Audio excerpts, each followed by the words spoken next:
Hey friends, this is Pastor Ron. Here's some good news from the Grove about how to handle your troubles from James 1, 2 through 5. Life is a journey filled with ups and downs, and we often find ourselves in trials and troubles that seem insurmountable and overwhelming. But what if we learn that these trials are not just obstacles, but opportunities?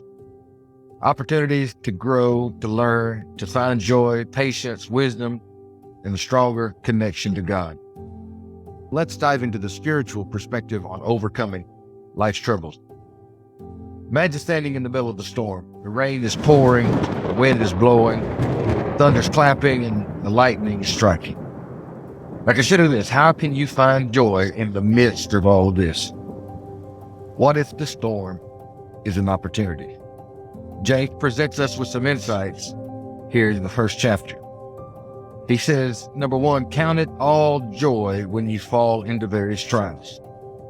Now, this might seem strange initially. Why would anybody find joy in trials? But here's the idea. James isn't saying the trials themselves are joyous. Instead, your troubles are opportunities to grow stronger in your faith. Think of it like this. Imagine someone working out in the gym, lifting weights. The process is strenuous. It's hard, it's uncomfortable. But with each lift, each strain, the muscles grow stronger. Similarly, life's trials are our spiritual workouts. They test our faith, pushing it to its limits. And yes, just like the muscles after a workout, our faith comes out stronger, more resilient. With this perspective, we count it all joy. We go ahead and place it in the joy column.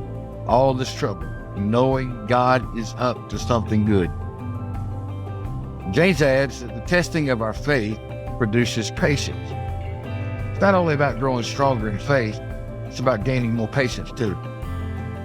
It's about learning to wait, to endure, and to persevere. Now, patience isn't passivity, it's quite the contrary. Patience is an act of faith, trusting God that in His good time, He will make it all good. James says, let patience have its perfect work, that you may be perfect and complete, lacking nothing. So patience is an active process, producing something in us. It's about letting things unfold in their own time while we continue to grow and learn and draw closer to God in all of it. It's about becoming perfect and complete, lacking nothing. These seasons of waiting, they refine us, purge us, and add to us just what we need for the journey ahead. And what if we lack wisdom? We most certainly do on a regular basis. What if we can't see the value in our trials, or we're struggling to be patient? What if we're not sure about the right choice to make? James has our answer. He encourages us, if any of you lack wisdom, ask of God, who gives to all liberally and without reproach, and it will be given to him.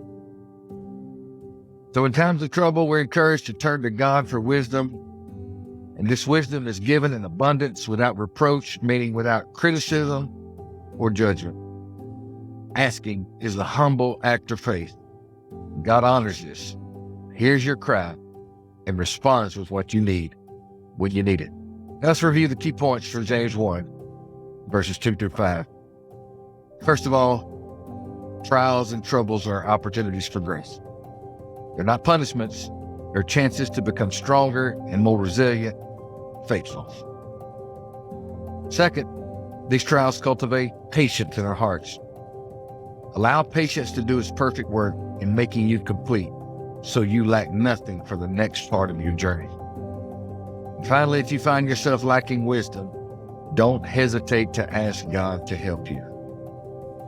When you find yourself in the middle of a storm, remember James' words. Count it all joy, let patience have its perfect work, and ask God for wisdom to overcome. Joy is our inheritance in this life and for all of eternity. Patience helps produce more hope. Wisdom is a guaranteed gift for those who ask in faith. We serve the God who loves us more than we can imagine. The God who promises to never leave us. The God who raises the dead back to life. Grace and peace. This is Pastor Ron with some good news from the Grove.